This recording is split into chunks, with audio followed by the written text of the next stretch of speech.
አዳም ወዴት ነህ ያልከኝ በፍቅር ድምጽ ፈለከኝ በቃ ጎጃም ይል ዝም ብላ መበሳጨት መጣላት ከወንድሟ ጋር ትስማማ ከእናቷ ጋር መባላት ነው። እናንተ ናችሁ እንደምታረጉት ደግሞ ጭፈራ ሁሉ ጭፈራ ወይኔ ሁሉ ዘፈን በወሎ ዘፈን እሷ በእንግሊዝኛ ብላ እኔ በወሎ ጥልቅ አቤት እስክስታ አወርደዋለሁ ማለት የወሎ ዘፈን ነው የገባው። ወሰን ገፍ የለም ውቃቢው የወሎ ውቃቢ አለ እናንተ ጋር ወሰን ገፍ ስለዚህ አንድ ላይ ነው የምትሄዱት። ሰብስባችሁ ሄዱ አንድ ላይ በርከክ በል ቶሎ በርከክ በል። የቤተሰብ ምናምን የለም አንድ ላይ ጠቅልል በል። አንተስ አንተም ትሄዳለህ። በቃ አንድ ላይ ጠቅልል በል ሁላችሁ ቶሎ። በስላሴ ስም ቀና በላ። በስላሴ ስም ሲኦል እንገባለን። በመድኃኔዓለም ስም ሲኦል ታስረናል። በቅዱስ ሚካኤል ስም ሲኦል ታስረናል። በወላዲተ አምላክ ስም ሲኦል ታስረናል። ዳግም ላንመለስ በስራቸው በሀብታቸው በንብረታቸው በገንዘባቸው በጤናቸው ላንገባ በስላሴ ስም በድንግል ማርያም ስም በቅዱስ ሚካኤል ስም በቅዱስ ገብርኤል ስም በወላዲተ አምላክ ስም ለዘላለም ሲኦል ታስረናል።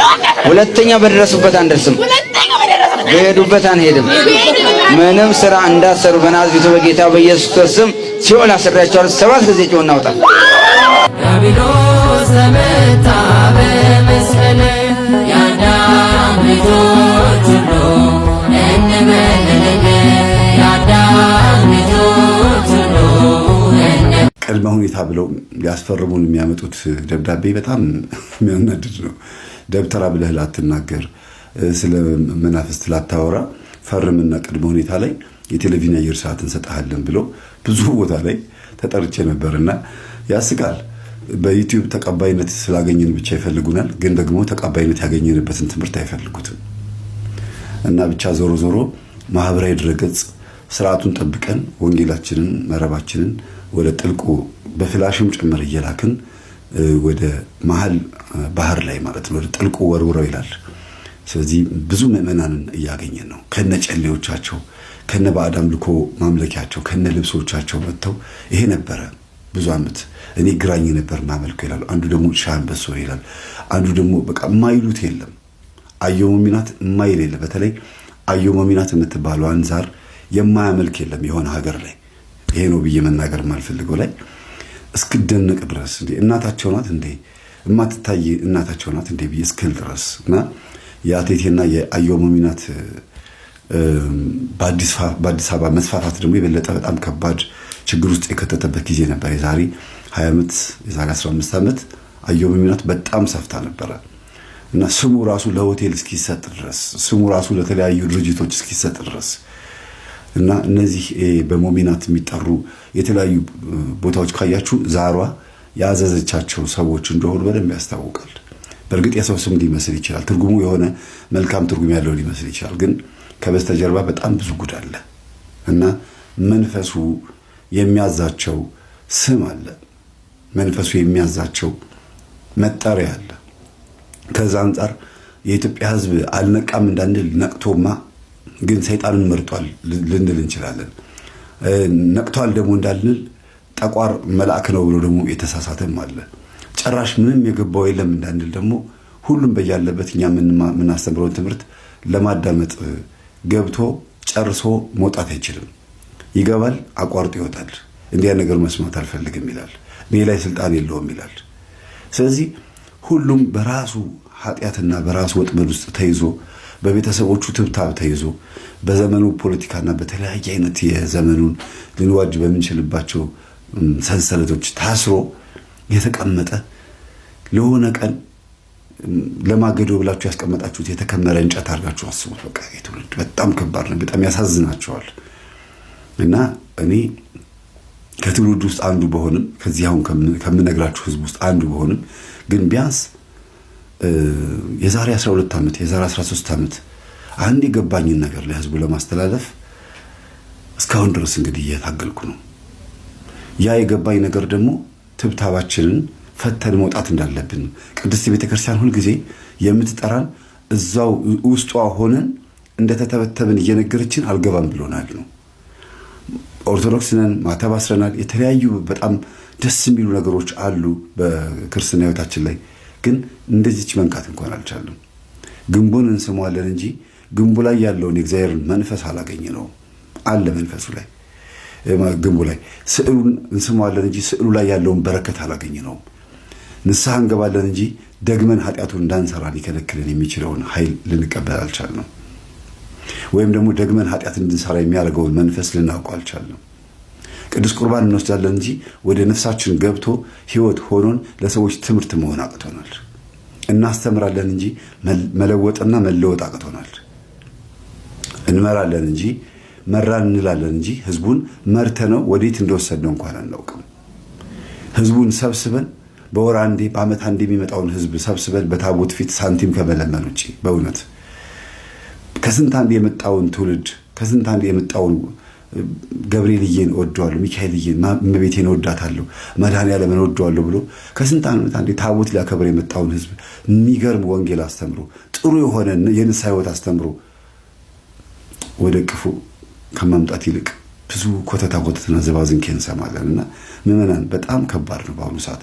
በእርግጥ ይሄ ትውልድ አሁን አልተማረም ማለት ደግሞ ይከብዳል። ለምን በእጁ ላይ ባለ ሞባይል ብዙ ነገሮችን አግበስብሷል። ለይቶ ለኔ የሚሆነኝን እፈልጋለሁ ላይል ይችላል እንጂ። እስቲ ወደ የአባታቸው መስተፋቀር ስለተደረገባቸው ሌላ ወንድ አይችሉም፣ መያዝ አይችሉም፣ ማግባት አይችሉም። ለዚህ ነው ሌዝቢያን የሆኑት። አያችሁ ሴቶቹ ወደ ሌዝቢያንነት፣ ወደ ሰዶማዊነት፣ ወደ መጥፎ ኃጢአት ውስጥ ወንድ እንዳይቀርባቸውና እርስ በርስ እንደዚህ እርኩስ እንዲሆኑ ያደረጋቸው የአባታቸው መስተፋቅር ዝሙት መንፈስ ሆኖ ተቀምጦባቸዋል። ለምን እሱ ራሱ ዘማዊ ስለነበር አይደል 14 ልጅ ወለደው። በእርግጥ ልጅ መውለድ ዘማዊነት አይደለም፣ ግን ከተለያዩ ሴቶች የወለደው ማለት ነው።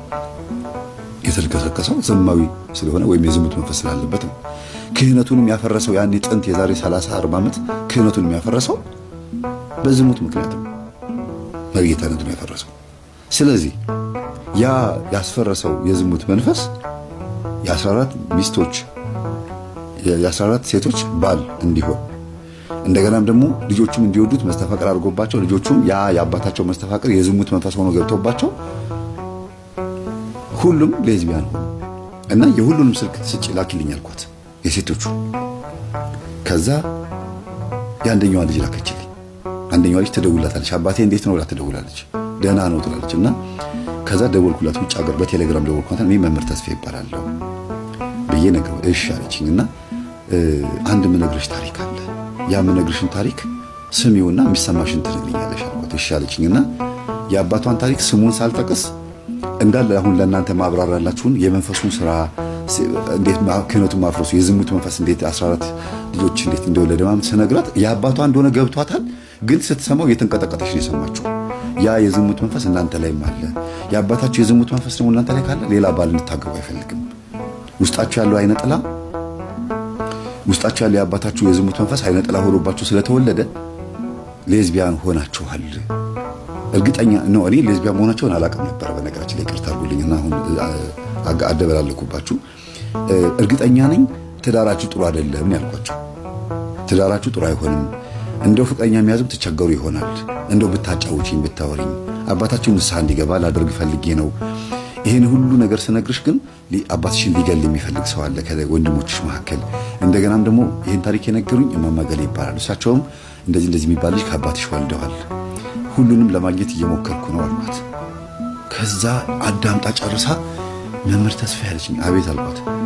ዩቲዩብ ላይ ትምህርትህን አላውቀውም፣ አሁን ገና ነው አንተን የሰማሁ ያወቅኩ፣ ግን ቲክቶክ ላይ አለፍ እያለ ምናምን ሲመጣ አሳልፈሃለሁ።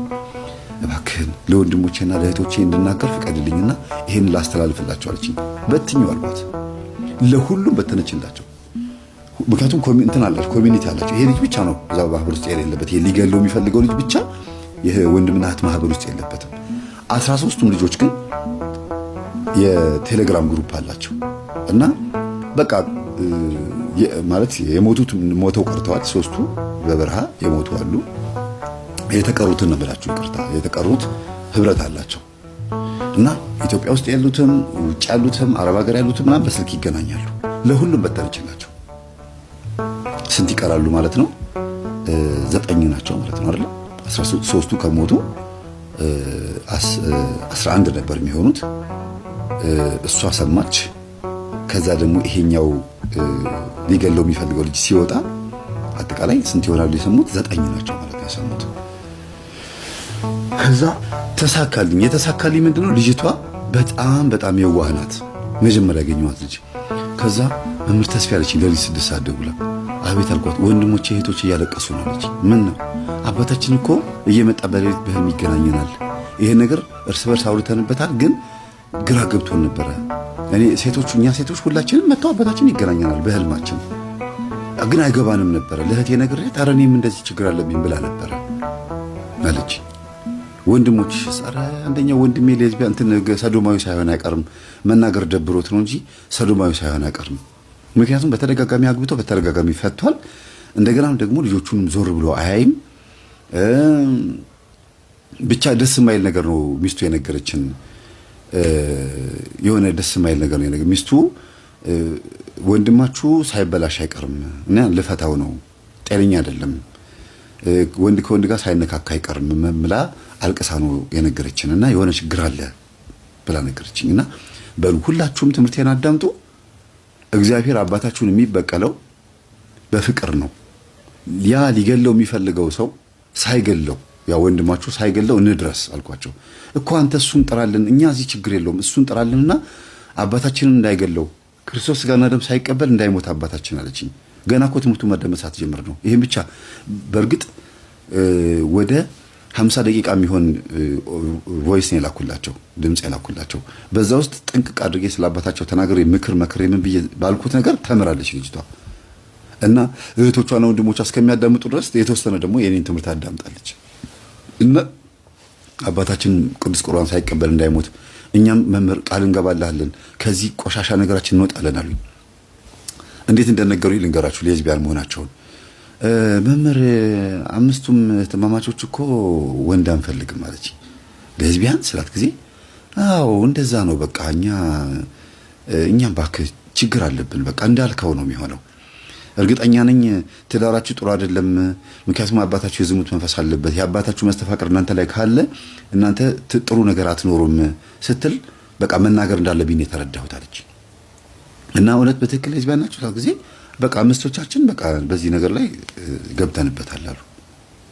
ወንድ የሚባል ነገር አይፈልጉም፣ እድሜያቸው እኮ ሄዷል እኮ። እና ደግሞ ሲያማምሩ ብታዩ ቆንጆች ናቸው። የተለያየ መልክ ነው ያላቸው፣ ሁሉም የተለያየ አይነት።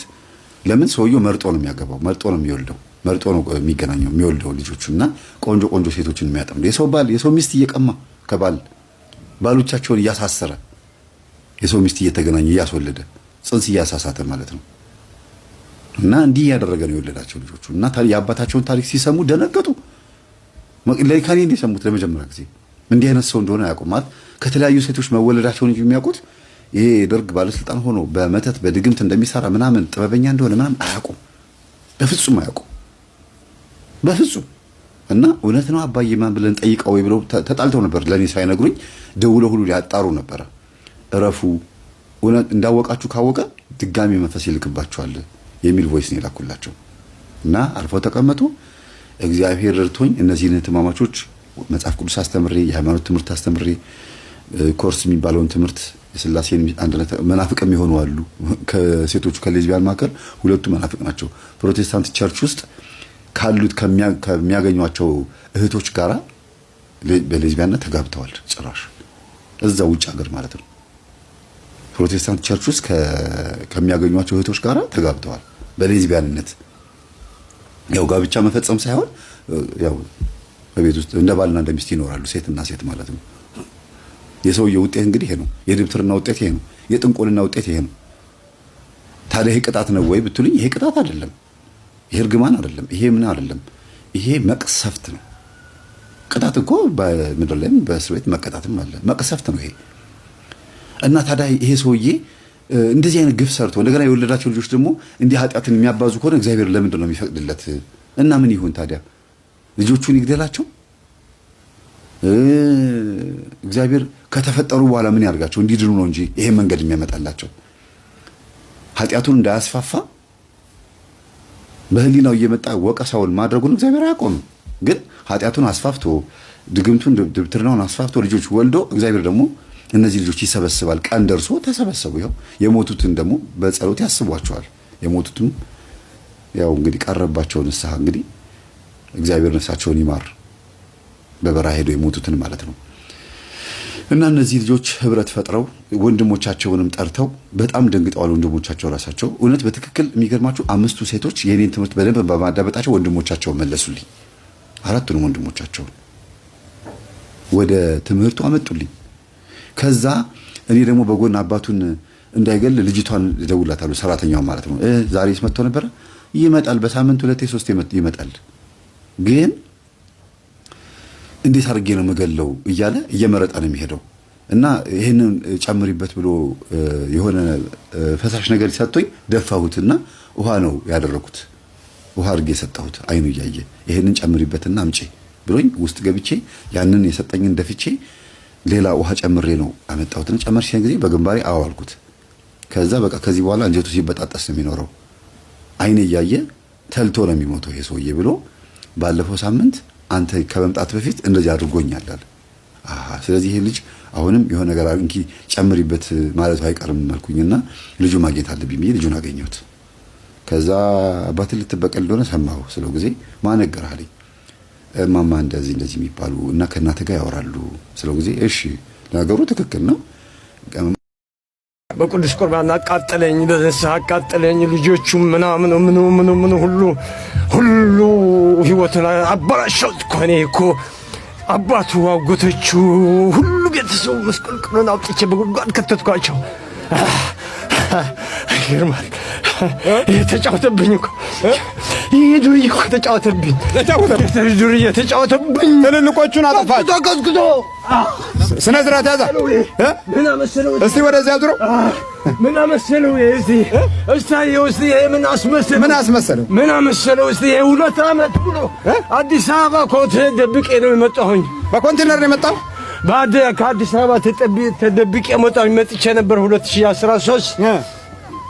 ከዛ ቀጠቆጠኝ፣ ያቃጠለኝ ከልጆቹ ሚስቱ ምናምን ተነሳ። ምን ቀረኝ?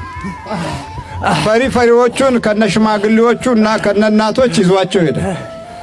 የማይረባው መንፈስ ሲገላቸው ሌሎች ብዙም ቦታ አልሰጡትም። ስትሞት ይኸውልህ ማንም አያግዝህም። እንድትድን የሚያበረታታ ኃይል የለም።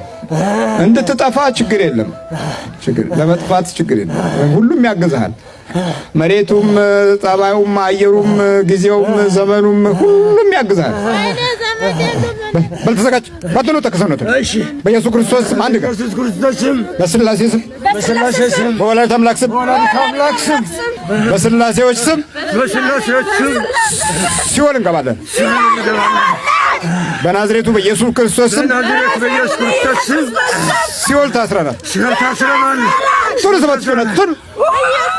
ከቆረብን በኋላ የማንሰግደው ለምንድን ነው? ምክንያቶቹ ምንድናቸው? እንደዚሁም ህልመ ሌሊት እንደ ኃጢአት የሚቆጠረው መቼ ነው? ከህልመ ሌሊት ለመዳን 6ቱ መፍትሄዎች ምንድናቸው? እነግራችኋለሁ። ሁላችሁም እጃችሁን ፈታፈታ አድርጉና ሼር ኮፒ ሊንክ እያደረጋችሁ ለሁሉም አዳርሱልኝ። ላይክ አድርጉና ጀምሩት። በመጀመሪያ ቤቱን ደግሞ ፎሎ አድርጉ። ከቆረብን በኋላ የማንሰግድባቸው ምክንያቶች 2 ናቸው። አንደኛው ከቆረብን በኋላ ስንሰግድ ስለሚያልበን ለወዛችን እንዳይንጠፈጠፍ ነው፣ እንዳይንጠፈጠፍ። ሁለተኛው ደግሞ ድህነት የሚገኘው በስጋ ወደሙ ስለሆነ ከቆረብን በኋላ ስንሰግድ ድህነት የምናገኘው በስጋ ወደሙ ሳይሆን በትሩፋታችን ነው እንዳያሰኝብን በእነዚህ በ2 ምክንያቶች መስገድ አይቻልም ማለት ነው። እሺ እያላችሁ ኮመንት ላይ ጻፉልኝ። ሌላው ደግሞ ልትቆርቡ ልታስቀድሱ ወደ ገዳማት ወደ ቅዱስ ቦታ ልትሄዱ ስትሉ በሕልመ ሌሊት የምትፈተኑ ሰዎች ከሕልመ ሌሊት ፈተና የምትድኑባቸውን 6 መፍትሄዎች እንደዚሁም ሕልመ ሌሊት ኃጢአት ነው እንደ ኃጢአት የሚቆጠረው መቼ ነው ሕልመ ሌሊት ራሱ ምን ማለት ነው የሚለውን ሰርቼላችኋለሁ። ዛሬ ማለትም መስከረም 11 ከምሽቱ 4 ሰዓት እለቅላችኋለሁ ዩቲዩብ ላይ እየገባችሁ ተመልከቱ። በጣም ወሳኝ መፍትሄ ለውጥ ታገኛላችሁ ማለት ነው። የዩቲዩብ ሊንክ ባዮ ላይ አለላችሁ። እንደዚሁም ሰርች አድርጋችሁ መግባት የምትፈልጉ ደግሞ ድርግሚት ቲዩብ እያላችሁ ሰርች ማድረግ ትችላላችሁ። ነገር ግን በእኔ ስም የተከፈቱ ሌሎች ብዙ ስላሉ የኔን የምትለዩት ከ16000 በላይ ሰብስክራይበር ያለው ነው ማለት ነው። በዚያ መለየት ትችላላችሁ። እየገባችሁ ተመልከቱ። በጣም ወሳኝ መፍትሄ ታገኛላችሁ። እሺ እያላችሁ ኮሜንት ላይ ሁላችሁም ጻፉልኝ። ሼር ኮፒ ሊንክ እያደረጋችሁ ለሁሉም ማዳርሱልኝ። ላይክ አድርጉ። ቤቱን ፎሎ ማድረግ አትርሱ። እወዳችኋለሁ ውዶቼ፣ ክብር በሉልኝ።